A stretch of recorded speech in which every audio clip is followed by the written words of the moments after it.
I'm going to act casual. Put my shirt down, my muscles aren't that big. I'm ready to make some muffins. So I'm here in the Delicious Test Kitchen, where ordinarily I'd be developing recipes, but the Delicious team have thrown me a bit of a curveball where I have to create another recipe from scratch that belongs to somebody else. So let's just cook it. I don't know.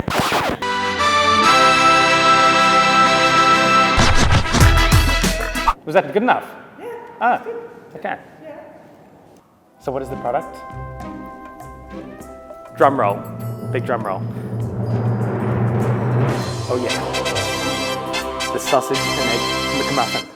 Sausage and egg McMuffin. It's actually pretty hard to say. Whether you're on a road trip or you're incredibly hungover, everybody really loves these, unless you're a vegan, of course. All we've got here, I'm going to kind of pull it apart and deconstruct it to see all the elements. Firstly, we've got our English muffin. It doesn't look that appetizing, but you've got the cheesy base. We'll get our egg and the pièce de résistance, the sausage patty. So I've been playing around with this. I was actually at home just eating sausage McMuffins and in the test kitchen eating sausage McMuffins. I'm going to taste them individually, not that I haven't done this before. It's actually yum, but you can taste I've used a lot of fat in there. There's good spices. I think I already know which spices are in there. Lots of salt, even a bit of sugar. The egg, I think, is just going to be plain and simple. We're just going to do those in egg rings so we can keep the shape. The muffin is quite cakey. It's not very crumbly and you know, like a crumbly bread. It's quite cakey, so continue the tasting. This is hard work. I'm actually getting paid. I think I can do it. I can do it. I believe. I'm also getting full. Okay, start cooking. I'm good to go as well. I'm ready to make some muffins. Are we all ready? So we're going to crack on with the English muffin part. Obviously, if you're at home, you don't need to go through the pain I'm about to go through. You could just buy them from the supermarket.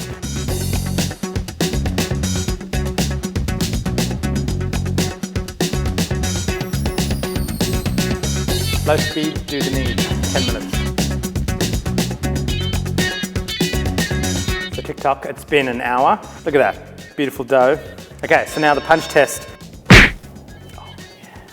So a little bit of flour and just get that dough out and just lightly coat it. You don't want to disturb it too much. Make sure you did a bit of dust. If you want a bit of flour bay. Oh. Works too. Quite a pretty dough, isn't it? Looks like a giant pizza. Okay, now I've just got a ring cutter. Just give it a light grease or flour. And this way, this is going to be the size of each of the muffins. So bottom layer, polenta on the tray, and that side's now going to stick to some of the polenta. Get out that cloth again, and we're going to let that rise for about 20 minutes, half an hour, just so they get some puff, and then we can cook them. Onto this sausage patty now. I kind of know what spices I'm going to be using, but just to go over what should be in here. The patty has beef, salt, glucose, sucrose, spices, vegetable powders, garlic, onion, mineral salts, 341, hydrolyzed vegetable protein, antioxidant 306, canola oil, and spice extracts. Which could mean anything. But I'm ditching that. And when I tasted them, I kind of think I know which spices and salts are in there. I'm using mince that has a lot of fat in it. Matt, come look here. Come here. You can see massive mince. Lucy, what is it, about 20% fat? I'd say more. 30% fat? Yeah. So you can see big pieces of fat in there, which is what you want. So mince, salt. I've got some garlic powder and then some onion powder. Forgot the sugar. I would have called it out anyway. Thank you. Sugar. When you eat it, you can definitely get a bit of sweetness, and that has to come from somewhere. It's not coming from the meat. So a bit of sugar. White pepper. You can definitely get some pepperiness, but there's not black pepper in there. And then I've got some ground dried sage. And then I've got some dried thyme. Just grind that down. What I want to do is I want to use my hands and really get into that mince mixture and it's working the meat. It's not getting out the gluten. It's working the proteins. Proteins are what I need. I want to work those proteins to get it all sticky, and that way you don't need egg or anything to keep it together. So hands in and get physical. Physical, I wanna be physical. I've got another mold again, just because I want to get the perfect round shape for each of the patties. And I want to use about, if we are being particular, just under a quarter cup. And you want to kind of create a very flat patty. Luce, what are you doing? Oh, slicing cheese. That's exciting. Maybe we could use the mandolin for that one. No, it's not a direction. It's like it's team. It's team. Like we should maybe use the mandolin. No, whatever. It was just a thought. No, it works really well. Yeah. And done. So I'm just going to get this into the fridge. We've now let that dough rise again, and you can see they're really nice and puffy. Into the pan. We're going to go for about 5 minutes aside, but after a few minutes have a sneak peek, see if you're burning it, moderate the heat, and then we're going to flip them over, and they should be better than the store-bought ones. They're completely cooked through, so we'll take them out. So while they're nice and hot, you want to poke the sides with a fork, creating a bit of a zip, which you're going to be able to then break open. Lucy, patties, please. I clicked. I did not mean to click like that. Thank you. Just a bit of neutral oil. You don't want anything too strong. I'll go a couple patties at a time. And I'm just going to hold them down to make sure you get that nice kind of burnished look on them. Oh, that's hot. That's hot. This is not burning. This is just really hot. And the reason I had it so hot, oh, wrong place to put it. The reason I had it so hot is I want to kind of make it look like it was on a char grill. So you got those beautiful burnt bits. So onto the eggs. I'm going to be using egg rings, and that way we're going to get that perfect round shape that's going to be the same as the muffin, and then it's pouring the egg into each egg ring.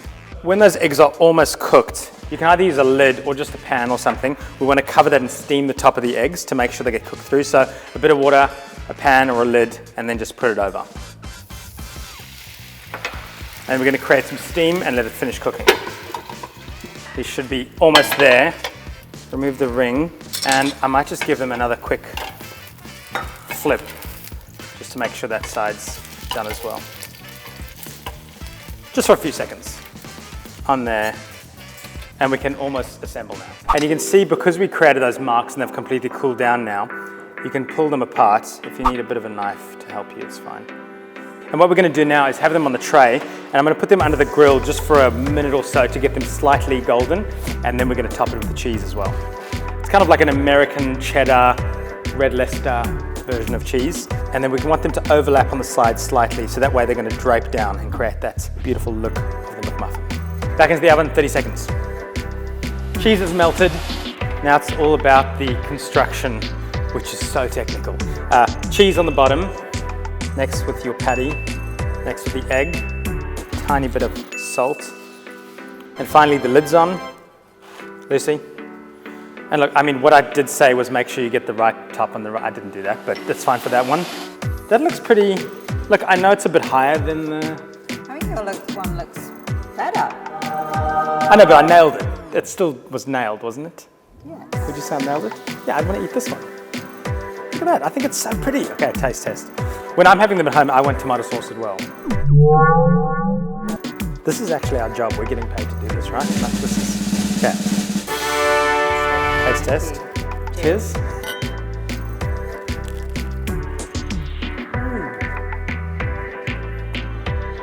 Nailed it. Seriously. Picture yourself, hungover, no need to do the drive-through. Just cook this for like a few hours. You'll feel great. I'm happy. Really good. I kind of need a soft serve with it as well though. That's what I would ordinarily get as a hangover cure. So remember, subscribe to our YouTube channel and let us know which recipes you would like us to nail in the segment.